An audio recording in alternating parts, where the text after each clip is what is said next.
जी अस्सलाम वालेकुम students. FSc part 2 chapter number है 4 an introduction to analytical geometry. चलिए डिस्कस करते हैं कि इस चैप्टर के हमारे आउटकम्स क्या क्या होंगे और इस चैप्टर में हमारे जो लर्निंग पॉइंट्स हैं वो क्या होंगे। हम बेसिक लर्निंग पॉइंट्स को डिस्कस करेंगे और उसके बाद हम डायरेक्टली एक्सरसाइज को सॉल्व करेंगे विच इज़ 4.1। तो चलिए स्टार्ट करते हैं। जी स्टूडेंट्स, चैप्टर का नाम आपने देख लिया होगा, an introduction to analytical geometry. Geometry लिख सकते हैं। ओके, तो इसका मतलब क्या है? इसका मतलब ये होता है स्टूडेंट्स के जो एनालिटिकल ज्योमेट्री है वो बेसिकली कोऑर्डिनेट सिस्टम को शो कर रहा होता है। ठीक है, कि किस तरह से हम, मतलब ये एक बेसिक ज्योमेट्री का बहुत बेसिक पार्ट है, ठीक है, जो हमें अंडरस्टैंड करना है। और उस बेसिक पार्ट में जो हमारे पास इस टॉपिक में डिस्कस करने के लिए है वो क्या है? वो है कोऑर्डिनेट सिस्टम। ठीक है, कोऑर्डिनेट सिस्टम क्या होता है? लेट्स सपोज मैंने ये एक प्लेन ड्रॉ किया, ठीक है। ये प्लेन किस तरह की हो सकती है? लेट्स सपोज ये बोर्ड हो सकता है, ठीक है, कोई वॉल हो सकती है। तो एक तरह की प्लेन है और मैं चाह रहा हूँ कि मैं इस प्लेन के ऊपर, ठीक है, या इस दीवार के ऊपर या इस बोर्ड के ऊपर मैं एक पॉइंट ऐसा मेंशन करना चाहूँगा, ठीक है, जिस पॉइंट को मैं इजीली ट्रेस कर सकूँ। किस तरह से? कि मैं कहता हूँ कि इस वॉल के ऊपर ना एक लाइन है, ठीक है, एक लाइन।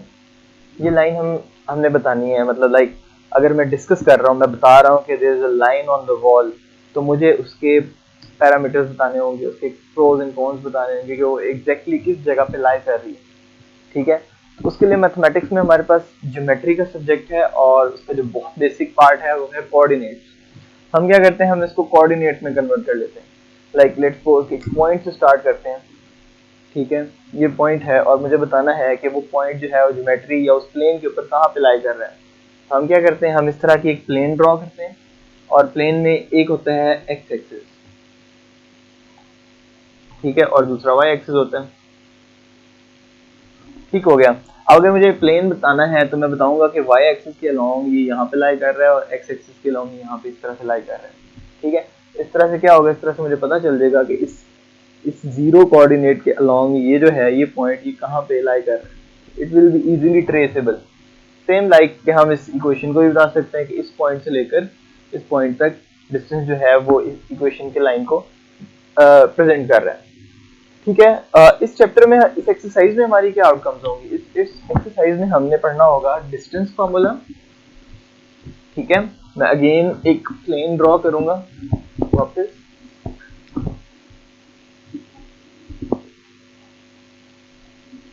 एक प्लेन मैंने ड्रॉ कर ली, ठीक है।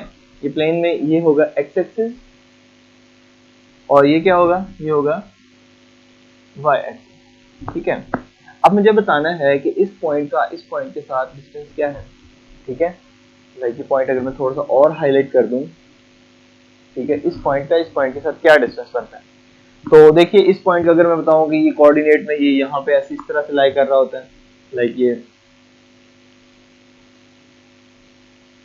और ये वाला पॉइंट जो है वो इस तरह से यहाँ पे लाई कर रहा है।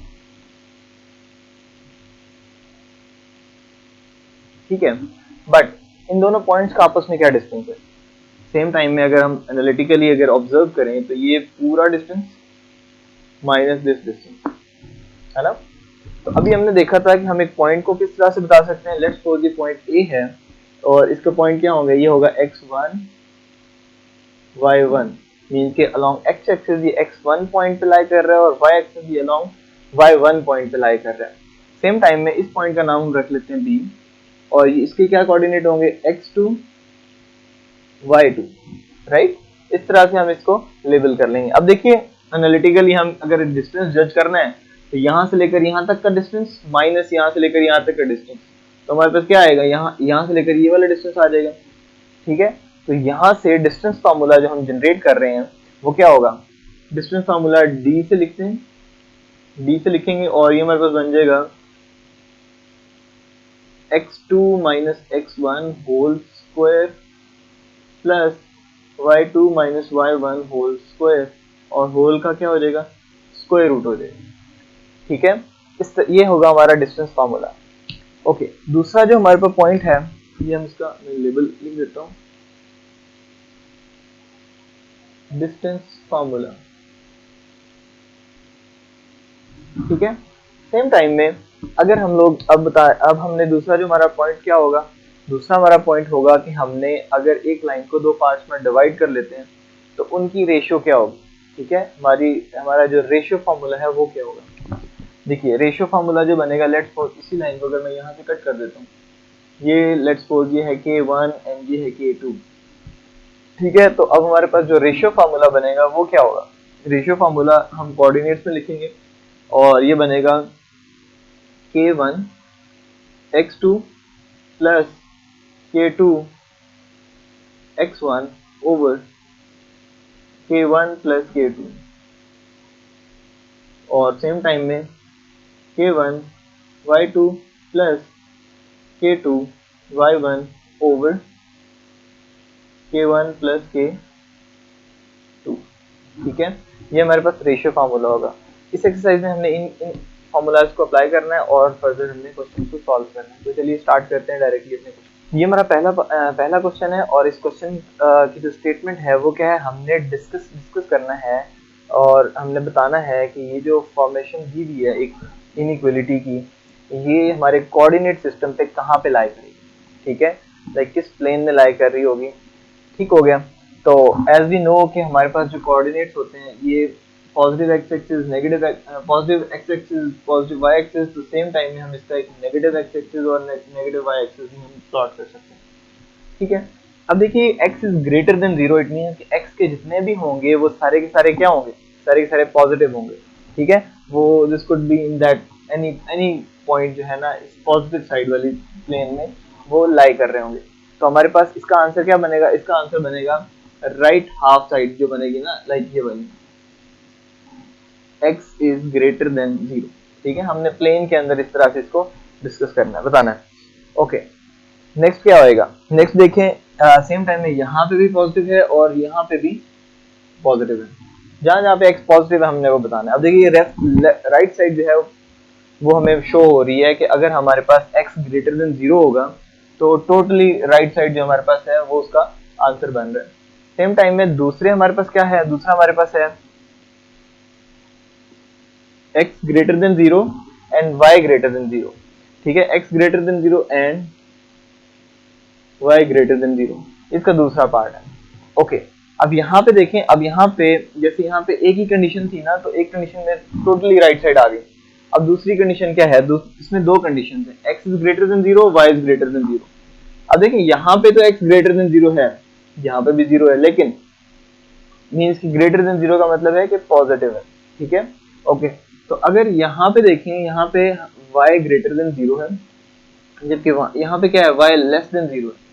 ठीक है, तो इट मीन्स कि जो हमारा पार्ट 2 है वो कहाँ पे लाई कर रहा होगा, वो लाई कर रहा होगा इन फर्स्ट क्वाड्रेंट। ये आ जाएगा फर्स्ट क्वाड्रेंट में। ठीक है, नेक्स्ट पार्ट देखते हैं, नेक्स्ट पार्ट क्या है हमारे पास, नेक्स्ट पार्ट हमारे पास है थर्ड पार्ट है वो है x is greater equal to 0। ठीक है, x इक्वल टू 0 कहाँ पे होगा, x इक्वल टू 0 होगा कहाँ पे भला, देखिए ये हमारे पास 0 0 कोऑर्डिनेट होते हैं। ठीक है, x 0 होगा इस लाइन के ऊपर,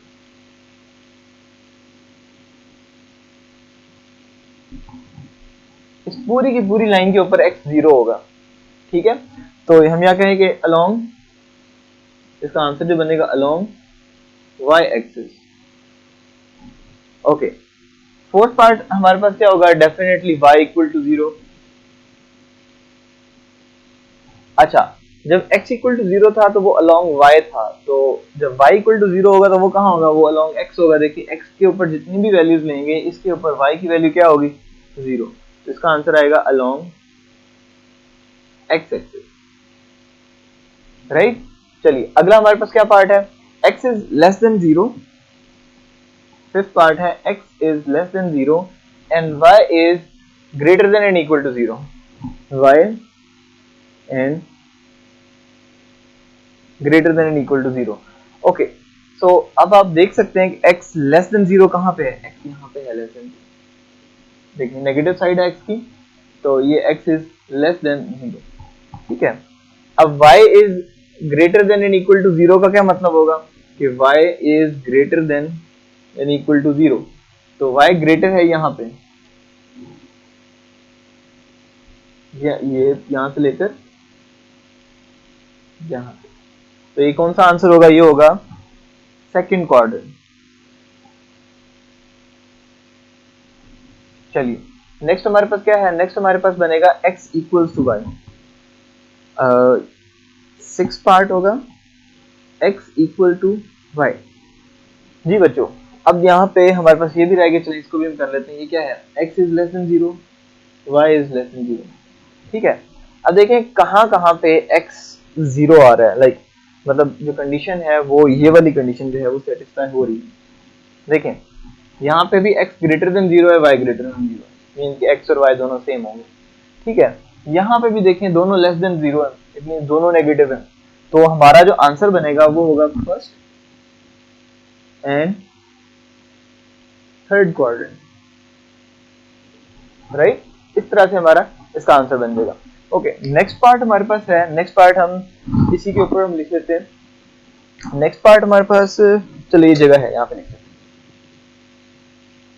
नेक्स्ट पार्ट हमारे पास है x mod equals to minus of y mod, x mod equals to minus y mod. अच्छा ये देखिए, इसको हम किस तरह से प्रेजेंट कर सकते हैं, इसको हम प्रेजेंट करेंगे कि जिस तरह से हम लिखते हैं, जैसे हमने लिख लिया लेट्स सपोज -3, तो अगर हम x -3 है तो x के मॉड में ये आंसर प्लस हो जाएगा, बट y के मॉड में भी सेम ऐसे ही होना चाहिए। तो यहाँ पे क्या आएगा, यहाँ पे ये मतलब देखिए अगर यहाँ पे y मॉड है, 3 का मॉड अगेन हो जाएगा, लेकिन माइनस जो है वो बाहर है, ठीक है। इट मीन्स के वैल्यूज सेम होंगी, ठीक है, लेकिन वो कहाँ होंगी, अलोंग y एक्सिस होंगी और नेगेटिव वैल्यूज होंगी। इट मीन्स कि अगर हमारे पास x मॉड है, ठीक है, वो इक्वल टू y मॉड है, तो ये कभी भी सेम नहीं हो सकता, राइट। ये वैल्यू कभी भी सेम नहीं हो सकती, ठीक है। तो नेक्स्ट देखते हैं हमारे पास, अब ये सेम कैसे नहीं हो सकती, ये सिर्फ इस कंडीशन के ऊपर ही सेम आ सकता है। तो इसका जो आंसर होगा एट 0 0 कोऑर्डिनेट, ठीक है। ओके, नेक्स्ट हमारे पास क्या है, नेक्स्ट हमारे पास बनता है x इज ग्रेटर देन, मैं इसको 8 बन जाएगा, x is greater than 3 and equal to 3, x greater than and equal to 3। अच्छा इसके क्या आंसर बनेंगे, देखिए अगर हम मॉड का ये मतलब होता है कि क्योंकि x एक वेरिएबल है, तो मॉड का ये मतलब हो सकता है कि मॉड जो है वो एब्सोल्यूट वैल्यू शो कर रहा होता है, ठीक है। मींस कि आपके पास 3 है और -3 है, लेट्स सपोज जो हमारे पास क्वेश्चन 3 है -3 है, तो ये एब्सोल्यूट वैल्यू इस तरह शो करेगा कि आपका जो आंसर है वो माइट पॉसिबली कि 3 हो उसका भी आंसर सेम आएगा, और -3 हो क्योंकि मॉड है, मॉड में तो आंसर अगेन पॉजिटिव हो जाता है। तो हम इसकी पॉसिबिलिटीज ले रहे होते हैं दोनों कि x जो है वो इक्वल टू 3 भी हो सकता है और x इक्वल टू -3 भी हो सकता है। सेम टाइम में इस कंडीशन को अगर हम अप्लाई करें तो हमारे पास क्या बन जाएगा, x is greater than and equal to 3 and x is greater than and equal to -3, ठीक है। तो इसको हम किस तरह से प्लॉट करेंगे, देखिए इसी प्लेन के अंदर लेट्स सपोज ये 1 है, ये 2 है, ये 3 है, तो ये x is greater than and equal to 3 होगा, और सेम टाइम में यहाँ पे -1 -2 -3, और यहाँ पे अगर हम देखें तो ये भी x is greater than and equal to -3 होगा, ठीक है। इस तरह से इसकी वैल्यूज बन जाएंगी।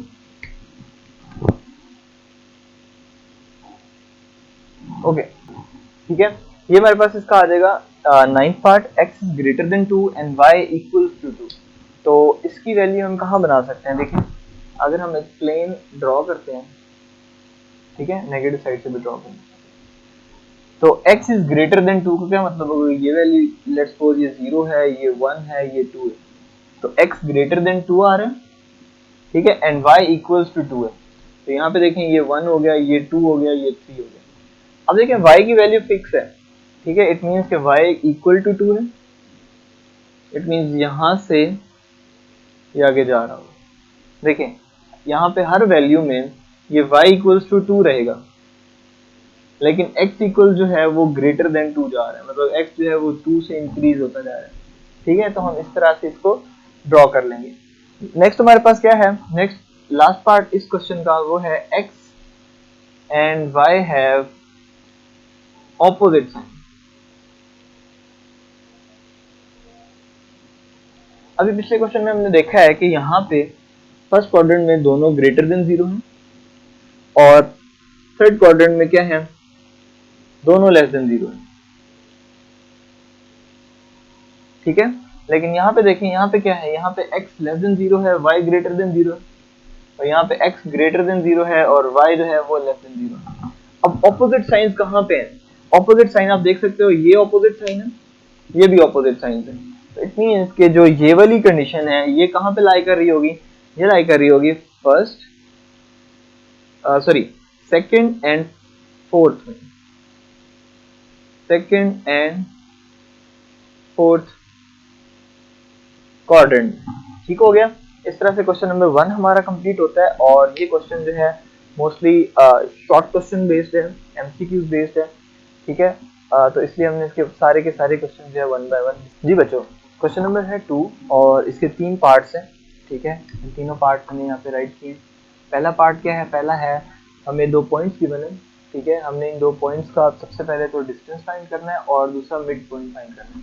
ठीक है, तो पहला पॉइंट है, इसका पहला पॉइंट का ए कोऑर्डिनेट है, ए है 3 1। ठीक है, और दूसरा कोऑर्डिनेट क्या है, वो है -3 -2 एंड -4। तो अब इस पे हम डिस्टेंस फार्मूला अप्लाई करते हैं। डिस्टेंस फार्मूला क्या है हमारे पास, x2 - x1। ठीक है, मैं यहाँ पे लिख लेता हूँ पहले, x2 - x1 whole square plus y2 - y1 whole square और होल स्क्वायर रूट। तो यहाँ पे हम राइट कर लेते हैं, ये x1 है y1 है, तो x2 y2।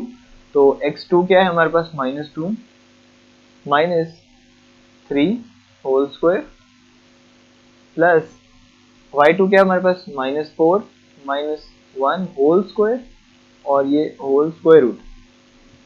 देखिए ये हो जाएगा 5 ऑफ स्क्वायर और ये हो जाएगा 5 ऑफ स्क्वायर। ठीक है, तो डिस्टेंस कितना आ गया, ये होगा 25 + 25 होल स्क्वायर रूट और ये आंसर आ जाएगा 50 स्क्वायर रूट। ठीक है, तो इसका जो हमारे पास आंसर बनेगा वो क्या होगा, देखिए 25 मल्टीप्लाइड बाय 2 स्क्वायर रूट होता है होल, 25 का स्क्वायर रूट क्या होगा 5, सो 5 इंटू स्क्वायर रूट 2, ये हमारे पास आ गया डिस्टेंस। ठीक है, अब हम निकालते हैं मिड पॉइंट। मिड पॉइंट कैसे निकालेंगे, मिड पॉइंट जो है वो हम वही रेशियो वाला फार्मूला जो हमने पढ़ा था। लेट्स सपोज देखिए ये एक लाइन है, अगर ये मिड से ही कैंसिल हो जाए तो इट मीन ये भी 1 होगी रेशियो और ये भी 1 रेशियो होगी। ठीक है, तो हमारे पास क्या आ जाएगा, यहाँ पे आ जाएगा हमारे पास x2 plus x1 over 2 comma y2 plus y1 over 2, right. इस तरह से हम लोग मिड पॉइंट फाइंड कर लेंगे। चलिए मिड पॉइंट फाइंड करके देखते हैं, ये है -2 प्लस 1/2 और ये कितना होगा, -2 प्लस 3/2, सॉरी यहाँ पे 3/2 और ये क्या -4 प्लस 1/2। ठीक है, ये बन जाएगा 1/2। एक्स एक्सिस पे जो कोऑर्डिनेट पॉइंट होगा वो क्या होगा 1/2 और वाई एक्सिस पे पॉइंट क्या होगा -3/2। तो इस तरह से पहला क्वेश्चन का जो है वो हमारा आंसर बन जाएगा। तो चलिए दूसरा पार्ट को सॉल्व करते हैं। ठीक है, बल्कि नहीं चलें दूसरे पार्ट को सॉल्व करते हैं। यहाँ पे हमारे पास डिस्टेंस फार्मूला अब हम डायरेक्टली कर लेते हैं। ये हो जाएगा 2 माइनस इंटू -8, तो ये माइनस इंटू माइनस प्लस, तो ये +8 हो जाएगा whole square plus -1 plus 3 -1 -3 whole square और यहाँ पे क्या बन जाएगा होल स्क्वायर रूट। ये हो जाएगा 10 whole square plus -4 whole square 100 plus 16, ये हो जाएगा 116। ठीक है, 116 ठीक हो गया। 116 का कोई ठीक है, तो सेम टाइम में इसका अगर हम मिड पॉइंट फाइंड करते हैं तो वो क्या होगा x2 प्लस x1 ओवर 2 तो x2 2 माइनस 8/2 और ये क्या हो जाएगा -1 प्लस 3/2। ठीक है, तो मिड पॉइंट क्या आएगा -6/2 एंड 2/2। इसको और सिंप्लीफाई करेंगे तो ये बन जाएगा -3 और ये 1। तो मिड पॉइंट क्या आ गया -3 एंड 1। सेम टाइम में नेक्स्ट पार्ट जो है थर्ड पार्ट वो है √5 1/3 और बी पॉइंट क्या है -3 इंटू √5 कॉमा 5। तो यहाँ का जो डिस्टेंस फार्मूला होगा वो क्या होगा, वो होगा देखिए -3 इंटू √5 माइनस माइनस प्लस √5 हो जाएगा प्लस होल स्क्वायर, यहाँ पे प्लस 5 माइनस 1/3 होल स्क्वायर और ये हो जाएगा होल स्क्वायर रूट। ठीक है, इनका आंसर आ जाएगा -2 √5 होल स्क्वायर प्लस ये कितना आएगा, ये आएगा 14/3 होल स्क्वायर और यहाँ पे होल स्क्वायर रूट। ठीक हो गया, चलें ये हो जाएगा 4 इंटू 5 प्लस 14 टाइम क्या होता है 196/9। ठीक है, अब इसका जब हम एलसीएम लेंगे तो ये हो जाएगा 9 स्क्वायर रूट रहने देते हैं 9 हो जाएगा। तो ये हो जाएगा 180 4 2 time 20 29 time 180 plus 196 whole square root. ठीक है, और इसका आंसर क्या बनेगा देखिएगा, इसको हम अगर ऐड करते हैं 180 प्लस 196 तो इसका क्या आंसर आएगा, ये हो जाएगा ऐड करके देख लेते हैं 180 कितना हो जाएगा 360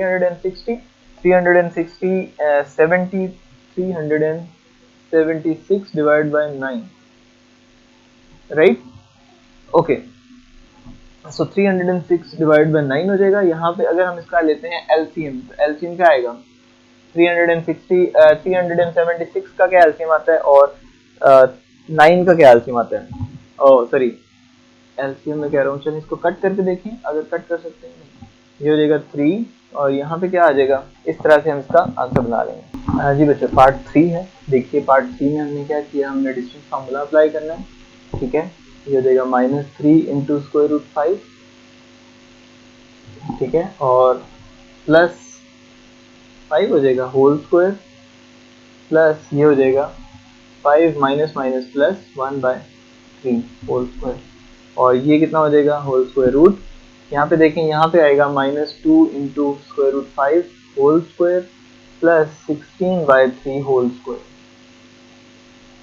राइट। चले अब देखेंगे यहाँ इसका आंसर आ जाएगा 4 इंटू 5 प्लस 16 टाइम क्या होता है 256, तो ये हो जाएगा 256/9 होल स्क्वायर रूट। ठीक है, अब 4 5 टाइम क्या होता है 20, तो यहाँ पे लिखेंगे 20। चले एलसीएम लेते हैं 9, ये हो जाएगा 180 प्लस 256। ठीक है, 180 प्लस 256 आंसर क्या है इसका, इसका आंसर आएगा 180। ठीक है, ये आएगा 436/9 होल स्क्वायर रूट। ठीक है, 9 का तो स्क्वायर रूट क्या होगा, 9 का स्क्वायर रूट हो जाएगा 3 और 436 को जो है हमने इसको सॉल्व करना है। इसको अगर हम इस तरह लिख लें 4 मल्टीप्लाइड बाय 109, ठीक है, तो ये बन जाएगा, हाँ ये बन जाएगा 436। ठीक है, और नीचे आ जाएगा 9 होल स्क्वायर रूट। जब इसको ओपन करेंगे तो 2 का स्क्वायर रूट बाहर हो जाएगा और ये हो जाएगा 109/3। इस तरह से इसका हमने डिस्टेंस फाइंड कर लिया। अब हम आते हैं मिड पॉइंट की तरफ। ठीक है, मिड पॉइंट फाइंड करते हैं। मिड पॉइंट के लिए हम ये वाला पार्ट इसको रिमूव कर लेते हैं, यहाँ पे हम मिड पॉइंट फाइंड कर लेते हैं। इसकी कैलकुलेशन थोड़ी सी लेंथी है तो इसको हम यहाँ पे सॉल्व कर लेते हैं। मिड पॉइंट में देखें x2 प्लस x1 है। ठीक है, तो ये है -3 into 5 minus plus minus minus √5/2 comma यहाँ पे हो जाएगा 5 माइनस माइनस प्लस 1/3/2। ठीक है, इसका एलसीएम इसको सॉल्व करेंगे, ये हो जाएगा -4 √5/2 और ये हो जाएगा कितना 3 का एलसीएम 16/3 मल्टीप्लाइड बाय 2। ठीक हो गया, 2 1 टाइम 2, ये हो जाएगा -2 √5 और ये कितना हो जाएगा, ये हो जाएगा 16/6, 16/6, तो इसको 2 से कैंसिल करेंगे तो ये हो जाएगा 8/3, तो ये आएगा 8/3। तो इस तरह से ये इसका आ गया mid point of part 3, right.